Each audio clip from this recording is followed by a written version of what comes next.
How's it going, everybody? Welcome back to another edition of the Lucky Trader NFT Show. I am Preston Johnson, your host.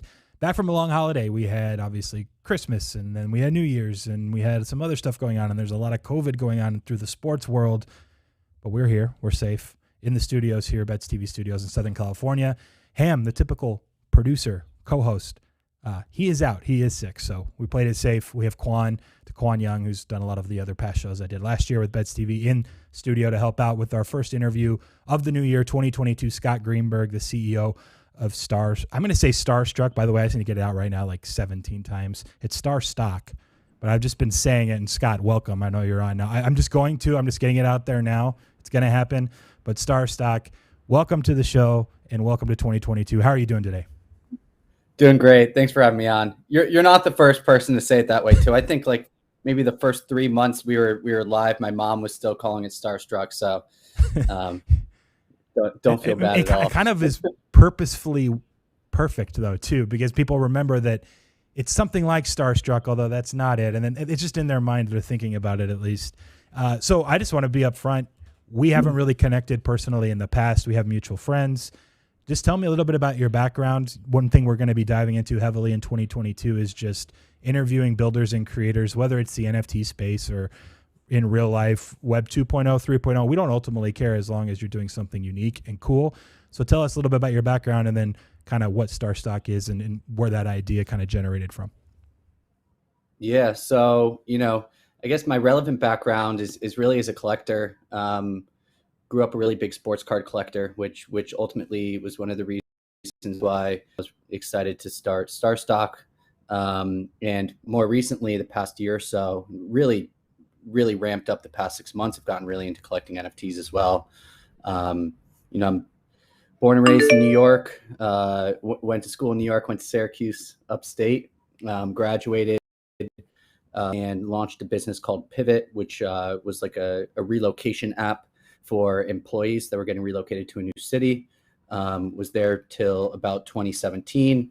And that's when Nigel, Mike, and myself came up with the concept for StarStock, essentially looking to build out an athlete stock market using sports cards as the utility to trade the athletes. And so grew up a really big card collector, put it down for a few years, and then got really into it again, probably about 5 years ago now, and was just like using eBay and a few other websites, and wanted a more convenient way to like buy and sell the cards without really needing to ship the product. And so looking back at it now, the StarStock marketplace has a lot of overlap and similarities with NFTs.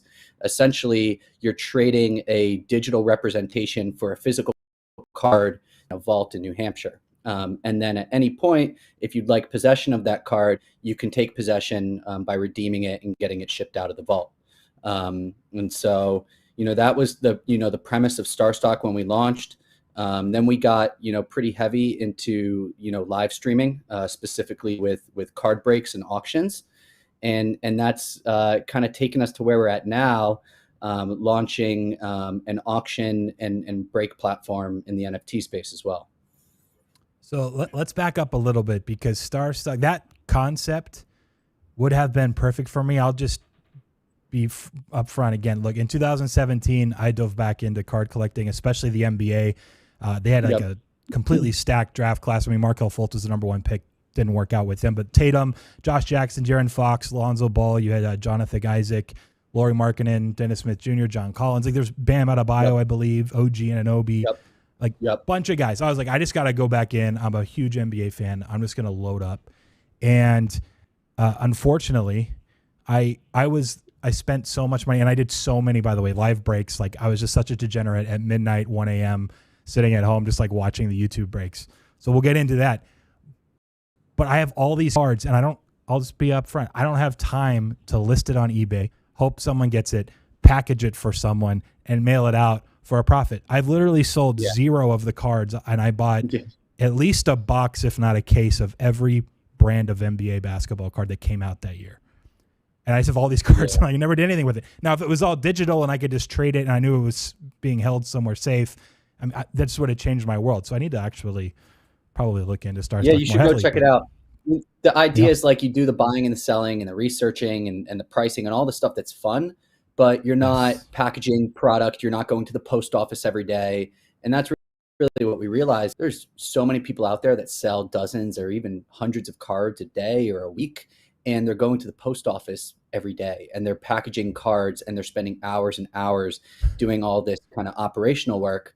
And so we basically we do that for you, and we let you do the fun part, which is buy and sell the cards. And So so that's perfect. What can you tell us what exactly is like the fee associated with it, or how are like the particulars for people that maybe just want to use StarStock for starters? How does that typically work? yeah, it's a 5% transaction fee. That's it. Okay. No fee to no you know storage. Every card's backed by insurance, which we cover. There's no insurance fee either. That's all just taken care of in a 5% transaction fee for each sale. Which, by the way, is a lot cheaper than eBay is charging people or vigging people whenever you sell a card and use their platform. So that's great. I actually didn't even realize it was that low. So I commend you guys for that, making it work. Now transitioning to the NFT space, the obvious, and this is what kind of onboarded me into NFTs at the end of last year, or I should say 2020, was NBA Top Shot. And I believe you guys started doing auctions. And by the way, Peter Jennings, I have an email to him like in January 2021.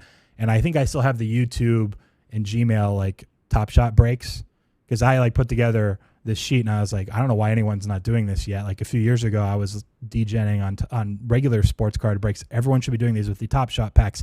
And within like 3 weeks, you couldn't get a pack to save your life. So wouldn't have worked. Timing was bad. There's more supply now. It's balanced out. It's settled down.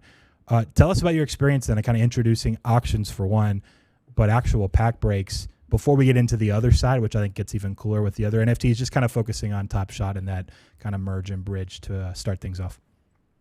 Yeah, well, I think, so many of us, that was our bridge to where it was Top Shot. It certainly was for me as well. And so it seemed like a natural place for us to start. Also, being in sports cards, Top Shot's probably the closest relative to sports cards in the NFT space. And so that seemed like a good place for us to start and kind of test the waters a little bit. And they did well. I think we've done 3 so far. We have another one going live tomorrow that you can find on our site if you want to join. And they've been a lot of fun. We've been playing around with some different concepts. So we've done 2 auctions, I believe, with 10 different Top Shot moments, and just like auctioning them off. Sings auction, really short, really fun. We've had hosts on to kind of walk through each moment, talk about the rarity, talk about other aspects of the NFT, and kind of just engage with people in the chat and things like that. We did one with Peter and Jack Settleman and the Club Top Shot crew, and we did one with a colleague of yours last week as well, Lou, I believe, which was a lot of fun too. And so it was kind of our first test into running NFT auctions, and they went really well. And so we're excited to do more and more. You might as well, right? When they go well, that's when you know. So do you guys have like were you streaming them on YouTube, Twitch, both? What do you guys have a platform that you're trying to do content or constantly doing breaks on, or how's that looking? Yeah. Right? Yeah. So all of our content's on starstock.com. So starstock.com, you can find all of it. We're on Twitter and Instagram as well, but we funnel everything back to StarStock. And specifically for the auctions, you can only bid if you're on StarStock as well. And so we have, the auction mechanics right there below the live stream. So if you're watching an auction and you're participating in the auction, you want to bid, your only place to do that is on StarStock. If you're watching a break or a remint, which we'll have on Thursday, we will have that on Instagram as well as YouTube as well. Great. So before we get, by the way, making it live on the site where your product is like going back and forth, that makes a ton of sense. I wouldn't do it on YouTube or Twitch either. I realized there might be a lot of people that don't actually know what a pack break is just traditionally with cards. So if you don't mind kind of giving them the rundown on that and then how you're doing it and the details on with Top Shot before we get into the remints, because that's the coolest idea in a long time that I've heard. So we'll get to that in a second, but just general traditional, what is a pack break? How does it typically work? Yeah, so it's basically taking a pack, a box, or really anything unopened, and selling individual spots into that break. And there's a lot of different ways. Typically, what's most popular is selling 10 spots and then randomizing the packs. And then, you will literally open up the cards on the live stream, and everybody's assigned their spot within and it's completely random. Luck of the lottery kind of on what you'll get. Everybody walks away from the break with something, at least on our site, but it could That's be, good. the Jason Tatum card that you were hoping for that's worth a lot of money, or it could be some person that no one's heard of and might be worth pennies. And so it's really fun. What we've seen in the sports card market, it sounds like you had a similar story, and it's actually how I got really, really into cards as well. It's a really good like onboarding ramp for people because it's so entertaining, and you're in a live show with other people that kind of share that passion for sports or whatever it is, and you're able to engage with them and comment and do all that. And so you'll see right there, those are the links to our live auctions. Underneath are the breaks. You'll see the Knights of Degen break that we're doing right there. And I do have some interesting alpha, kind of a change in how we're going to be selling the spots on Knights of Degen that I can share later when we get into that. So I think we can get into it. I think now, I'll take credit for having the, hey, Top Shot should be doing pack breaks thing, but I will not take credit for the remint concept because this hadn't crossed my mind before. So for Knights of Degen, for example, you will be taking, is it 10 of them? I think Logan may have mentioned it to me. Is it 10 Knights of Degen NFTs that you've already purchased yourself, different rarities, some more rare than others, and you're kind of packaging them as a pack of some sort, like an NFT pack of cards, but of Knights of Degen NFTs, and you'll be divvying them out. So get into that a little bit, where that concept came from, because if I'm not even sure if on the technical side how that works, or are you just manually just going to like send them to the address that people give you? Is it actually done all on chain? I mean, it gets really interesting when you think of it that way too, what the possibilities, and you're doing this with multiple projects, hopefully in the near future. So just jump into it. I just think it's one of the cooler ideas that I've heard in a while. Appreciate that. Well, I mean, for us, my partners, Mike, Nigel, myself, big card collectors, also really big NFT well. And over the past several months, I mean, we've just been talking and just sharing notes on all the similarities we see with the two hobbies. And specifically with NFT and cards, I think the two things we've identified is like price discovery is tough, and then just the community is nuts. The sports card community is really, really strong, really like crazy. And the NFT community is unlike anything I've ever seen before. And it feels like everyone's hanging out on Twitter and Discord. And so we've been looking at some of the products that we've been doing in sports cards and thinking that they could work really well in the NFT space. And so this is one of them. We're taking a concept of repacks, which we've been doing. We do a little bit on StarStock here and there, and we think it works even better for NFTs. So basically the premise behind it is we're partnering with creators, projects to basically do a remint of their NFTs. So we've gone out and acquired 10 Knights of Degen, about 5 at the floor, a few in the middle, and then 1 chaser at the top. Nice. I think our top guy is really cool looking. It's legendary. I think it's worth about Ethereum, 1 Ethereum, maybe a little bit more. And we sell 10 spots into the remint, and everyone's going to walk away with a knight. But we're gonna see who's walking away with that top hit, who's getting the knights that are kind of in the middle of the, and at the very least you get one near the floor, but you get to participate in the community and you get to own the NFT. So we think it's just going to be a fun, entertaining way to buy an NFT, and just like a fun place to come hang out with other people that are in that community. So let me hit on a few points. This solves a few things. One, you talked about just how fun you had doing regular traditional sports card pack breaks, it's that itch of like a lottery. Like you buy into a break and you have a chance to get a really good card. I've lucked out once or twice when I was really going at it 4 years ago. And so it does that part. Like anyone that just wants a chance at something big without having to pay as much for it, they're going to take it more often than not, especially if you're guaranteed at least a floor NFT, right? Yeah. The other thing that it does is anyone that missed the chance to mint a project, like say Knights of Degen that's been long minted, you can only buy in the secondary market. Maybe they don't have 1 ETH to actually buy the one that's the chaser, hit of the pack or the remint. But now for a cheaper price point, they have a chance to get that just like they would have had they minted it, right? So I think it kind of solves that where there's people that are late to the game, but really for a cheaper price can at least have a chance at getting something bigger. So I think it's great in the near term. I mean, Knights of Degen, Jack, Drew Austin, probably there's a ton of connections there. They made sense to go first with, plus they're just big on sports anyway. Have you talked to any other projects? Are you allowed to say, is there some remint? We're actively talking with a bunch of projects. We got a ton of DMs yesterday when we announced this, and really, want to work with as many interesting creators and projects as possible. So my DMs are open. StarStock's DMs are open. My email's scott@starstock.com. Get in touch.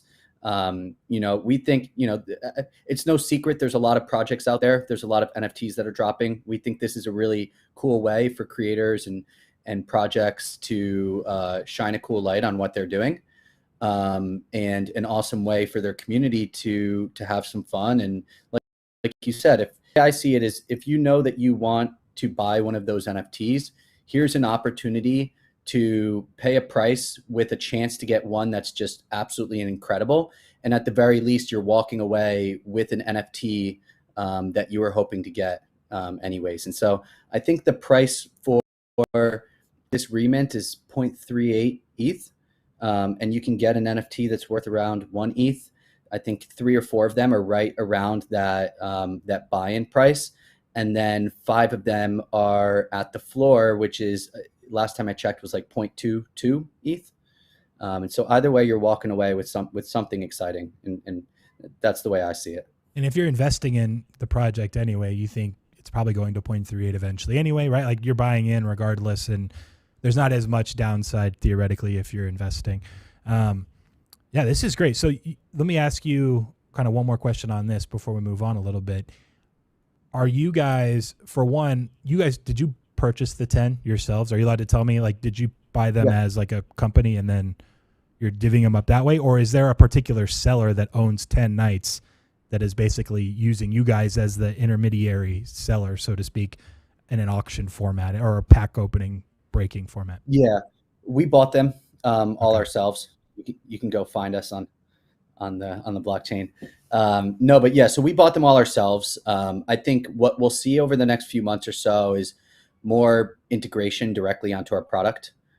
We're doing things today, in a fashion, kind of to not necessarily to test the waters, but we don't have MetaMask and Phantom plugins available on our site yet. We don't have these things that we hope to have in the next couple months or so. So we're doing a lot of things kind of old fashioned. So we bought these NFTs ourselves. They're sitting in our wallet right now. We'll sell the spots, and then immediately after the remint, we will gift them or transfer them over to all the winners, and we will cover the gas fees for that as well. Oh, nice. Is that like in the terms for joining? Is that you guys cover gas? You just send it, and that's good. Yeah, they are for this one at least. Yeah, we wanted to take care of that, and like I said, this is our first one, so we're definitely eager to see how it goes, and we'll make adjustments accordingly just to try to provide the experience possible. So let me ask you one more thing. Actually, I keep saying that I'm going to ask one more thing, but I keep getting hung up on this. So in this case, you bought 10 Knights.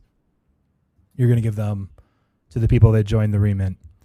If I had, now this is going to a whole other level, but let's say I had 10 Bored Ape and I didn't want to like list them myself and sell them. I know the price point for that's just ridiculous, but the idea is I could take any project and really use you guys to get 10 off the table. Like, I want instant liquidity. I don't want to have to figure out where I need to price them fairly and hope that someone's bidding or picking it up on the secondary market. Have you guys considered just like contacting collectors directly or integrating that in a form? Or is it, I'm not sure the legal standpoint too. Maybe you guys just have to be the ones as a company that get it and then sell. No, But either way, yeah. No, we definitely hope to get there. We definitely hope to get to a place where you want to load up. And even if you don't have 10 yourself, you could have one, right? But we can curate an auction with yours and someone else's and someone else's. We can create an auction with a number of different people's NFTs. So that's definitely where we'd like to get. We're, going to need some problems for that. But that's definitely on the roadmap for us. I hadn't even thought of that part yet either, where you could have like an all-star pack. It doesn't have to be the same project, right? You could do a remit of 5 to 10 projects all in the same thing, get fans and community members from all different sides. Yeah.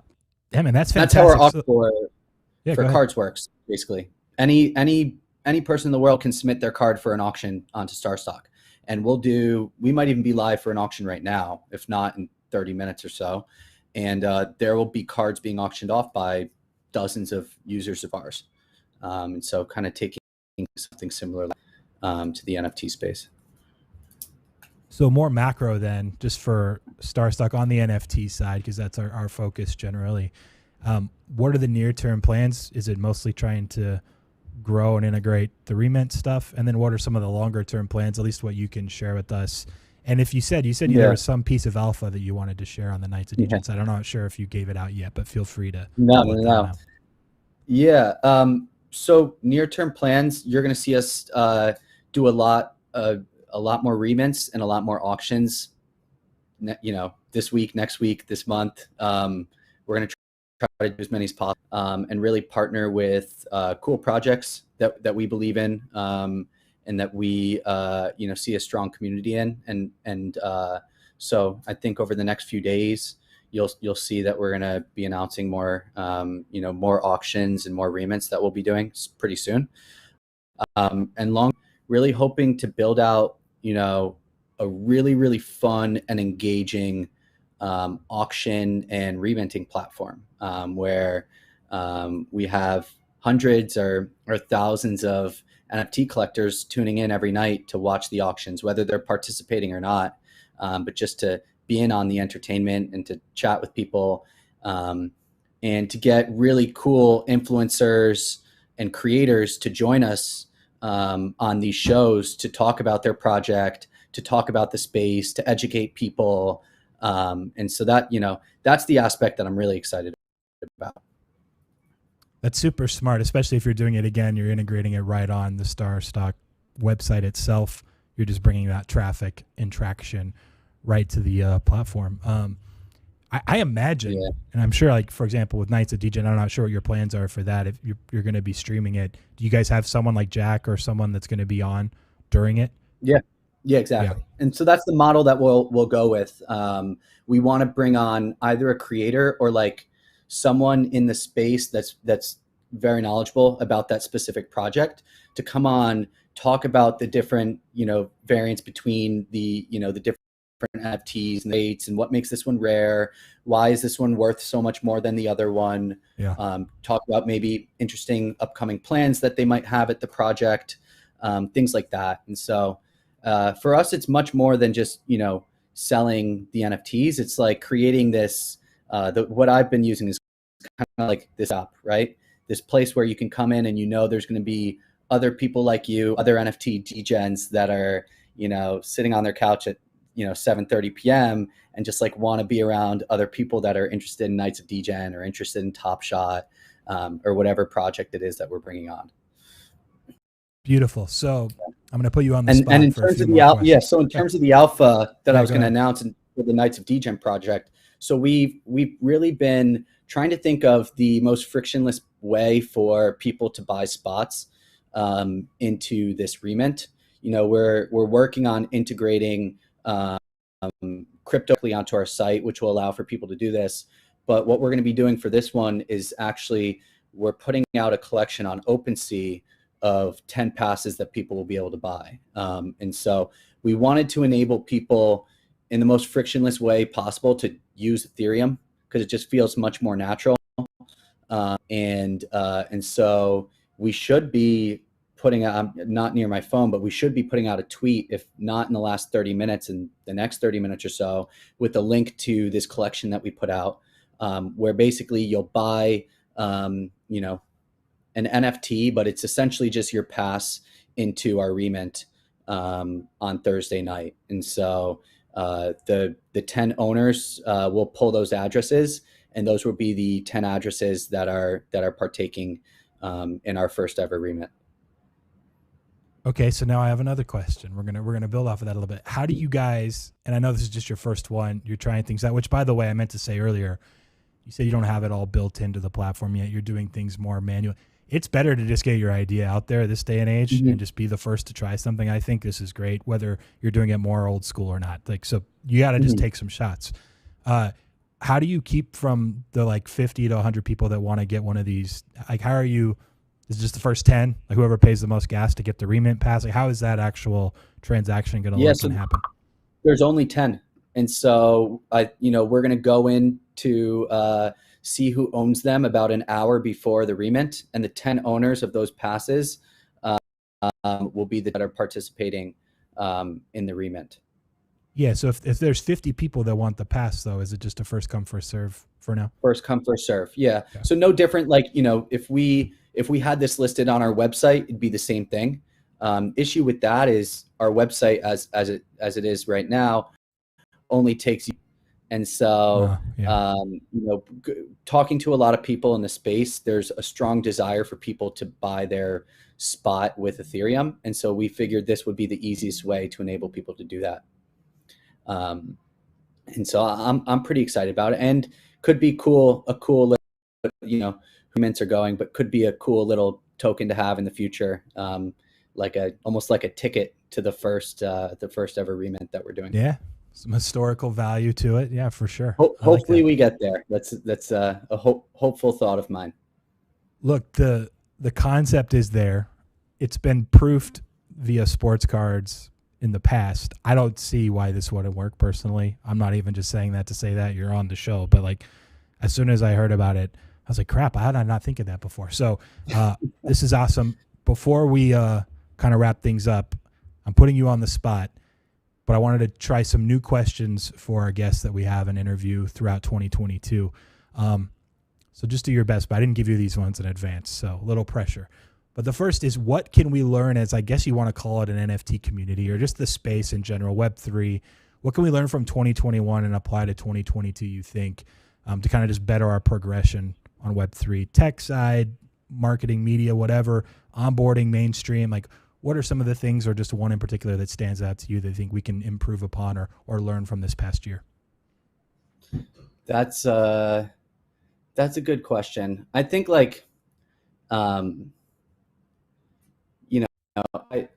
there's a lot of projects, and even projects that I bought into, really early on in my in my, I guess, NFT career, I'll call it, that, so what I'll say is this will be I learned and that I'm taking with me to 2022. I actually wrote this down as kind of one of my goals, nice. But just having a longer term vision for things. And so for me, when I got into it, really with Top Shot at first, I had such a short term kind of window on everything, wanted to find a quick something, flip something. And it got me into a lot of trouble, and I ended up buying and minting things that I had no business getting into, and losing some money.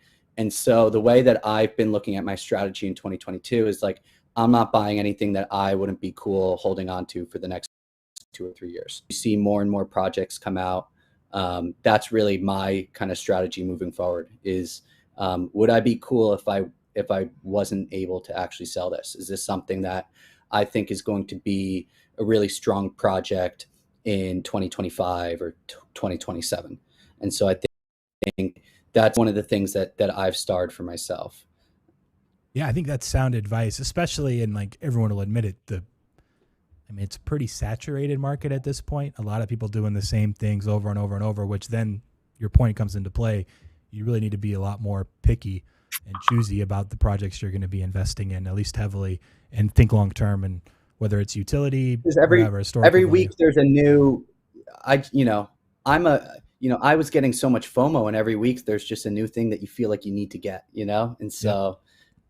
It's kind of taking a step back from that and picking and choosing the projects that and not just the NFTs, but like what are the communities that you want to be a part of. And I think that's the coolest thing about the NFT space is the communities and how strong they are, and the friendships that you can forge with people that are across the country or even across the world. I have a few people that I message with on Discord almost every day, and I have no clue where they live. I have no clue anything about them. I've never met them in person. I'll probably never meet them in person, but they're a part of my life now, and it's pretty crazy. And so that's the aspect that I really love. So it's finding those communities. Really. Definitely. So to get to know Scott a little bit more, these are two I'm stealing from a guest of another podcast. He always asks these at the end of his show. So Ed Fang, shout out. He's had me on a few times in the past. One, more boring, but I also just think it's really good as I've gotten older and tried to read more. And by read, I mean listen to audiobooks more often. You're stranded on an island. You could only take one book, or what's the book that had the biggest impact on your life? What would it be, or what is it? I know it's a popular one, but probably Atomic Habits is one I read a few years ago. Just kind of changed my mindset, got me in gear a little bit more. So I'd probably say that. I haven't read, I didn't read much in 2021. And so that was another thing that I'm hoping to do a little bit more of in 2022 is to pick up a book and read a little bit more. Nice. I'm pretty sure that's my book suggestion. Yeah, no, it's a good one. I'm pretty sure that's my brother's answer. If I were to ask him, he's big on that side of things, and I'm pretty sure he recommended it to me a while back, and I haven't actually read it yet, but I have heard all about it. So, no, that's a fair answer. Second one, this one's a little more fun. Your favorite meal or dining experience that you've ever had, or at least recently that you remember. Maybe you've had a lot of good ones, but is there one that sticks out? Is there one that sticks out? I haven't done much traveling or anything. We have Mamaroneck. We're based in Westchester, New York. We got a street down here called Mamaroneck Ave. So I'll give a shout out to Sal's, which is the best pizza in New York, in my opinion. And that's kind of one of my go-to spots here. And so I try to only have it like a couple times a week. I actually had it for lunch today. And so I'll give a shout out to Sal's. I'm looking this up right now to see if Dave Portnoy had done a review on it yet, which he has. I just Googled it on YouTube. Do you know what he scored it? I know he's tough. My guess is we did at least in the 8s. I'd say high 8s. People are going to bear with us for a bit. I have to watch the YouTube ad. But it looks like it's pretty much standard New York style. Oh, yeah, it's classic stuff. Really good Sicilian. There's another one probably 15 minutes away called Johnny's that I know he gave something crazy to. I want to say like a 9 or something like that. Really, really good spot as well. Johnny's was good. He gave 5.8 on the one bite for Sal's. No way. Yeah, that's pretty bad. I mean, you're breaking my heart. Now I'm intrigued if it's your favorite or the best in New York. I'm gonna have to, he was having a rough day. Preston, I just lost all my credibility in the last question of the whole entire interview. You were doing so well. And you said 5.8 is the best pizza in New York. Look, you grew up there. I was thinking your answer was probably pretty legit. I like food. I mean, look at me. I was ready to go try it next time I was in New York, but we'll send some out to you. Yeah, he has no clue what he's talking about. Please. Look, I feel like I didn't listen to it. All right, I just forwarded through to see the score. Sometimes he has like vendettas against like if the owner looked at him funny when he walks in, or how long it took to get the box once he walked in, or from the time they phoned it in. It's never 100% good. honest, I feel like. Well, I'm gonna watch that one when we get off here. You should. It's short, as you know. Awesome. Scott, real quick, before we let you go, let people know where they can find you, where they can find StarStock stuff. It sounds like it's just on your website, but yeah, just let people know. And then thanks again for coming on. Of course. Well, we need to get you on for an auction or a remint. So let's definitely chat offline on that. That'll be a lot of fun. You can find at starstock.com. I think at StarStock on Instagram and Twitter. At StarStock NFT is our NFT page. And I'm at Scotty GreenBerg on Twitter. And yeah, for anyone who's interested in what we're doing, wants to learn more, wants to participate, has a deck that they want to put on our radar, hit us up. We're looking for people to work with. Beautiful. Thanks, Scott. We'll be in touch, man. Take it easy. Appreciate it. Thanks. Sweet. Quan, good job over there, man. First NFT show. You're the professional anyway. Ham does a good job, but hopefully he gets better soon. And sometimes Ham and I, we tend to rap about the discussion, the interview, the NFTs. Quan, not as well versed on the NFT front, but did you collect sports cards or at least get packs here and there at all growing up? Nothing? Why not? I mean, like that's like a kid's. All right, he's got to turn the mic on. Now I'm putting him on the spot too. I mean, why is maybe not the best question, but he played football semi-professionally. He played in college. You were an NFL fan or no? Not really. I collected Pokemon cards. Wait, really? Yeah. How did I not know this about you? I love the original 150 Pokemon. Yeah. That was my shit. First edition. Yeah. Hold on a second. It ended with Mewtwo. Mewtwo was the last Pokemon. Hold on. So you were sharp. You were ahead of the game here. Were you like a kind of a nerd, like gamer kid? Or just coincidentally, I did like Pokemon was. You didn't play on Game Boy, really? A little bit. Okay. Yeah. Pokemon Stadium, all that stuff. Yeah. I never knew this about you. No. Did you sell them? Do you still have any of the cards? I didn't even know how to battle them for real. It was just a big thing around town when Pokemon was hot. Yeah. And me and my homeboy collected some. Well, maybe you don't know how much those go for nowadays. Oh, no. I'm pretty sure it's up there now. Yeah. If you find any of them, you should fly out there and grab the binder, because especially if they are the first edition with the little one on the. Yeah. Huh. I would not have pegged you for a Pokemon Grandmaster, but now we know. Learn something new every day. Thank you for your time, though, today, Quan. Appreciate it. Thanks to all those that tuned in, and thanks again to Scott GreenBerg from StarStock. Going to be tuning in tomorrow, or is it Thursday, for the Knights of Degen Remint. That whole concept just blew me away. I think it's going to onboard a lot of new people that are hesitant to jump in or make investments in the NFT space or a particular project, and now there's a new way, a new concept to do it. It's fascinating. We will see you guys next week. We do have a guest already lined up. I can't tell you who it is yet, though. We're going to confirm. Not 100%, but we should be good to go next week on the Lucky Trader NFT show. Stay tuned, and we'll talk to you guys then.